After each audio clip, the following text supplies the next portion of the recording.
Friends, welcome to CS centre. Previous के question paper 2018 के हम यूपीसी के जो सिविल सर्विसेज में कंडक्ट होता है उसका डिस्कस कर रहे हैं, कंटिन्यू सीरीज को कर रहे हैं हम, राइट। तो इसमें एक क्वेश्चन पूछा हुआ है चंपारण सत्याग्रह को लेकर के।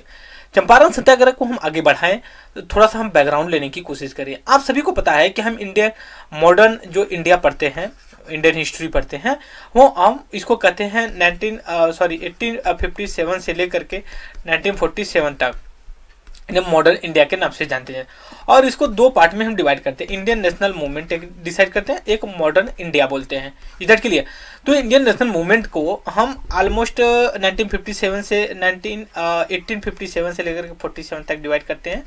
तो इसमें क्या है कि जैसे आप सभी को पता है 1857 में क्या हुआ था कि जो कि सिपाही या ग्रेट रिवोल्ट हुआ था। फिर 1885 में जो कि इंडियन नेशनल कांग्रेस का इस्टेब्लिशमेंट हुआ था। तो 1885 से लेकर के और 1905 तक आपका जो कि मॉडरेट पीरियड था, ठीक है।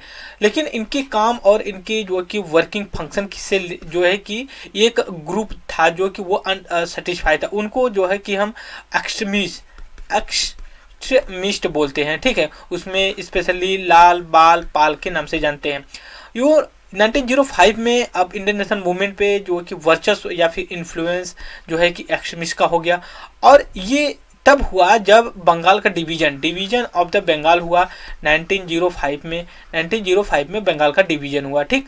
और ये 1908 तक ये मूवमेंट चला। उस मूवमेंट का नाम था जो अंग्रेज में चला था स्वदेशी मूवमेंट, ठीक है। स्वदेशी से ही पता चलता है कि ये डोमेस्टिक या फिर इंडिजिनस या फिर स्वदेशी घरेलू चीज़ों के लिए या उसके प्रोटेक्शन के लिए जो जाने जाते थे। और जो बंगाल डिवीजन हुआ था उसी कॉन्टेक्स्ट में बंगाल डिवीजन ईस्टर्न बंगाल और वेस्टर्न बंगाल के नाम से जाना गया। और इसमें ये कहा गया था एडमिनिस्ट्रेशन के पॉइंट ऑफ व्यू से। लेकिन एक्सट्रीमिस्ट इसमें जो मॉडरेट और एक्सट्रीमिस्ट का जो पीरियड है, जो एक्सट्रीमिस्ट का पीरियड था वो 1905 से लेकर के ऑलमोस्ट आप 1913 तक बोल सकते हो। लेकिन और भी आगे तक चला बट उतना इन्फ्लुएंसफुल नहीं रहा। लेकिन ऑलमोस्ट जो स्वदेशी मूवमेंट है 1908 तक आकर खत्म हो गया। तो इस समय क्या हुआ कि जो एक्सट्रीमिस्ट थे वो कहते थे कि नहीं, इशू क्या था जो अलग होने का। क्योंकि 1907 में जो सूरत का सेशन होता है ना इंडियन नेशनल कांग्रेस के, उसमें कांग्रेस दो पार्ट में डिवाइड होती है, एक मॉडरेट और एक्सट्रीमिस्ट के बाद में डिवाइड हो जाती है। एक्सट्रीमिस्ट का ये कहना होता था कि आप जो मॉडरेट का वर्किंग था पार्टीशन मतलब प्रेयर रिक्वेस्ट होता था कि आप उनसे रिक्वेस्ट करिए, मांग करिए, कॉन्स्टिट्यूशनल प्रोटेस्ट करिए उस चीज़ को लेकर के। बट एक्सट्रीमिस्ट इससे खुश नहीं थे। वो कहते थे कि एक्शन लिया जाए अंग्रेज में और इंडिजिनस चीज़ को उनकी बाइकआउट किया जाए, ये सारी चीज़ों को लेकर के। तो ये पीरियड चला आपका 1908 तक चला। फिर उसके बाद क्या हुआ कि जो ये बंगाल डिवीजन था 1911 में आकर के फिर इंटीग्रेट कर दिया गया, एक बंगाल बना दिया गया। और दूसरा ये काम हुआ कि जो है कि दिल्ली को जो कि कैपिटल बना दिया गया बजाय कि कलकत्ता के।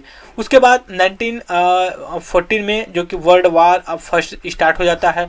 और 1915 में गांधी जी की एंट्री हो जाती है इंडिया में। और ये एक साल ट्रेवल करते हैं 1916 तक। और इनका एक जो इससे पहले काम होता है वो जो कि यूथ होते हैं उनको कहते हैं कि आप वर्ल्ड वार फर्स्ट में पार्टिसिपेट करिए और जब ब्रिटिश आज़ाद जीत जाएंगे ना तो हमें जो कि आज़ादी देंगे। बट ऐसा कुछ हुआ नहीं। फिर उसके बाद गांधी जी एक साल अपना ट्रेवल किए और करने के बाद इनका जो पहला मतलब सिविल मूवमेंट था वो जो था आपका 1917 में 1917 में था, 1917 में था। ये था तीन कठिया को लेकर, तीन कठिया। ये बिहार में एक जगह पड़ती है चंपारण। मैं बिहार का लोकेशन यहाँ पे बता, देखिए बिहार है। ये जो लोकेशन में मार्क कर रखा हूँ ना, ये नॉर्दर्न आप बोल सकते हैं नॉर्थ वेस्ट की तरफ जो एरिया पड़ जाती है वो जो है कि आपका चंपारण एरिया थी। तो यहीं भी ये जाते हैं और वहाँ पे तीन खटिया का मतलब वो होता है कि अगर कोई किसान का ना चार मतलब हेक्टेयर अगर खेत हो तो उसमें 1/3 जो है कि उनको जो कि उसका नील की जो कि खेती करनी पड़ती थी।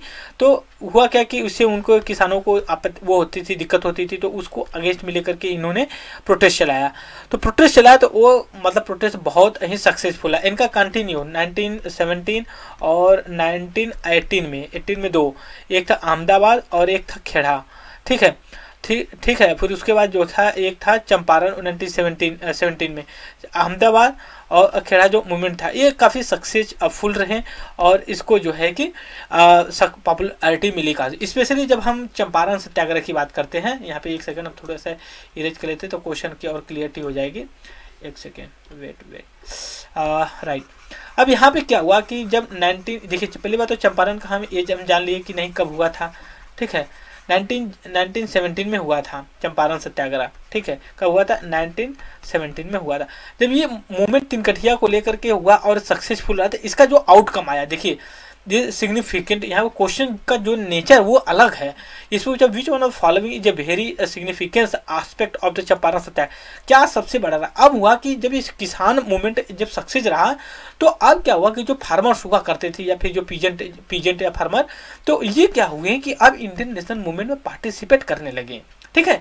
और अहमदाबाद और खेड़ा मूवमेंट के अहमदाबाद मिल के बाद जो है कि मतलब लेबर क्लास भी इसमें पार्टिसिपेट करने लगी। तो इसलिए 1915 से लेकर के 1947 तक जो सॉरी गांधी का पीरियड था, काफ़ी कंस्ट्रक्टिव इंडियन नेशनल मूवमेंट चला। आपको सभी को पता है कि 1917 में चंपारण चला, फिर 1918 में 2 खेड़ा और अहमदाबाद चला, फिर उसके बाद 1916 में एक और मूवमेंट चला था, वो गांधी जी उसमें पार्टिसिपेट किए थे। 1919 में जो है कि आपका रॉलेट एक्ट के अगेंस्ट में चला था। 1920 में जो है कि आपका जो है कि ये चला था, नॉन कोऑपरेशन मूवमेंट चला था। फिर उसके बाद 1920 में 22 में जो है कि ये हो जाता है चौरी चौरा इंसिडेंट हो जाता है, नेशनल नॉन कोऑपरेशन मूवमेंट को वापस ले लिया जाता है। 1930 में जाकर के आपको सिविल डिसोसिएशन मूवमेंट चलाया जाता है। फिर उसको मतलब कई मूवमेंट चलाए जाते हैं। तो यहाँ पे जो ये क्वेश्चन का जो एस्पेक्ट था, हमने उसको बैकग्राउंड के साथ डिस्कस किया। सो इस वीडियो में इतना ही। Thank you very much discussion.